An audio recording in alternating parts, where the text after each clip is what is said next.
Mungu akambariki. Rais Ruto alikuwa anasema yesa kwa Uhuru Kenyatta.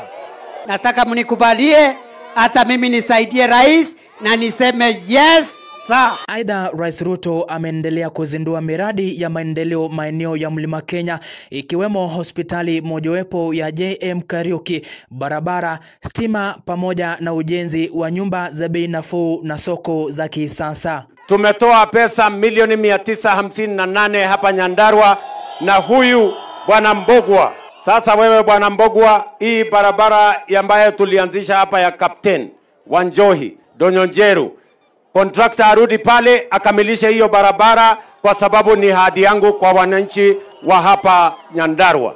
Hospitali ya JM ambayo ilikuwa imekadiriwa kuwa shilingi bilioni 1.5.